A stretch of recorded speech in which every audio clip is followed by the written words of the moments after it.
warahmatullahi wabarakatuh. Baiklah, nama saya Aaron. Ini berdua Fakultas dan dari Universitas ini.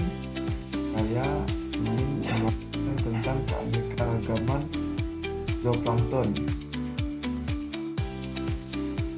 Duluan, zooplankton adalah organisme mikroskopis atau mikroskopis kecil yang hidup di air dan bergerak mengikuti arus air.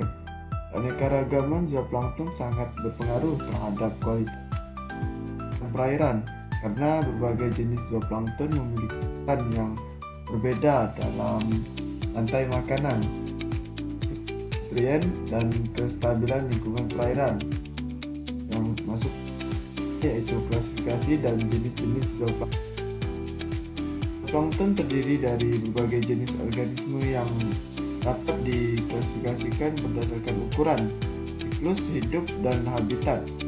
Berdasarkan ukuran zooplankton dibagi menjadi beberapa kelompok, yaitu yang pertama mikrozooplankton ukuran 0,02 sampai 0,2 mm. Contoh utama adalah protozoa dan rotifera. Yang kedua yaitu mesozooplankton yang berukuran 0,2 sampai 20 mm, termasuk copepoda dan larva ikan. Yang selanjutnya yaitu mikrozooplankton lebih dari 20 mm seperti ubur-ubur dan crustacea besar. Berdasarkan siklus hidup, zooplankton juga dibagi menjadi dua kategori. Yang pertama yaitu haloplankton, organisme yang menghabiskan seluruh siklus hidupnya sebagai plankton seperti copepoda dan ctenophora. Yang kedua yaitu meroplankton, organisme yang hanya menghabiskan bagian hidupnya sebagai plankton seperti larva dari berbagai jenis ikan dan crustacea. Selanjutnya yaitu masuk lagi ke keanekaragaman dan distribusi zooplankton. Keanekaragaman zooplankton sangat tinggi di perairan laut, pesisir, dan air tawar yang mencakup ribuan spesies dari berbagai filum. Distribusi zooplankton sangat dipengaruhi oleh faktor lingkungan, termasuk suhu, salinitas, kedalaman, ketersediaan makanan, serta kondisi arus laut dan iklim.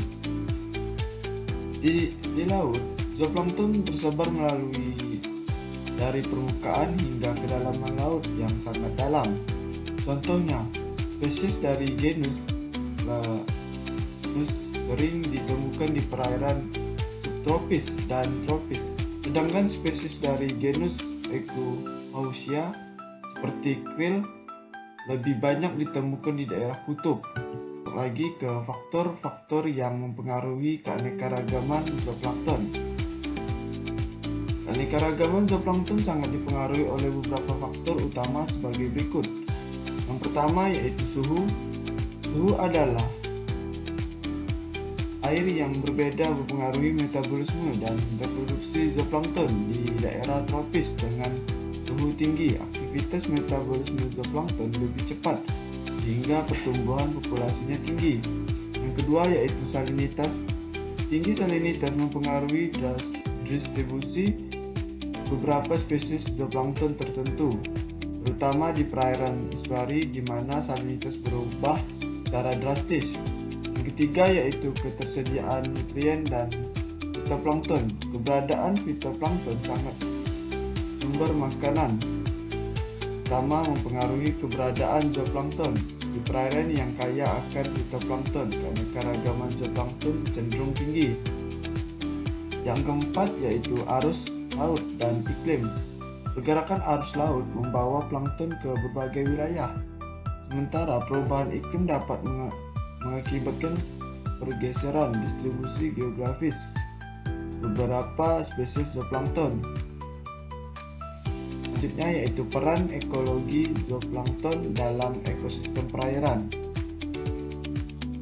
Zooplankton memiliki peran yang sangat penting dalam ekosistem perairan, yaitu sebagai yang pertama konsumen primer dan sekunder. Zooplankton adalah konsumen primer yang memakan fitoplankton. Mereka juga memiliki mangsa bagi predator yang lebih besar seperti ikan kecil, krustasea, dan ubur-ubur. Yang kedua yaitu pengendalian populasi fitoplankton. Zooplankton membantu mengontrol populasi fitoplankton di perairan. Jika jumlah zooplankton menurun, populasi fitoplankton dapat berkembang pesat dan menyebabkan eutrofikasi, yaitu pertumbuhan alga yang berlebihan. Yang ketiga yaitu penghubung rantai makanan. Zooplankton adalah penghubung utama antara produsen dan konsumen tinggi profit yang lebih tinggi. Mereka mengonversi energi dari fitoplankton menjadi bentuk yang dapat dimanfaatkan oleh predator yang lebih besar, yaitu dampak perubahan lingkungan terhadap keanekaragaman zooplankton. Perubahan lingkungan akibat aktivitas manusia seperti pemanasan global, polusi laut, dan pengasaman air laut berpengaruh besar terhadap keanekaragaman dan distribusi zooplankton. Beberapa spesies zooplankton yang sensitif terhadap perubahan suhu dapat mengalami penurunan populasi atau perpindahan ke wilayah lain yang lebih sesuai. Selain itu, polusi laut seperti plastik mikro dapat berdampak negatif pada zooplankton karena beberapa di antaranya mengonsumsi partikel plastik ini yang berakibat buruk bagi kesehatan mereka dan predatornya. Bagi ke kesimpulan, keanekaragaman zooplankton memainkan peran penting dalam menjaga keseimbangan ekosistem perairan. Sebagai salah satu elemen rantai makanan utama, zooplankton tidak hanya berperan sebagai konsumen primer, tapi juga sebagai penghubung kritis dalam rantai energi. Upaya konservasi dan pengelolaan ekosistem perairan yang tepat diperlukan untuk menjaga keberlanjutan keanekaragaman zooplankton yang pada akhirnya mendukung keseimbangan lingkungan dan keberlanjutan sumber daya hayati perairan. Dan yang dapat saya sampaikan mengenai tema keanekaragaman zooplankton. Wassalamualaikum warahmatullahi wabarakatuh.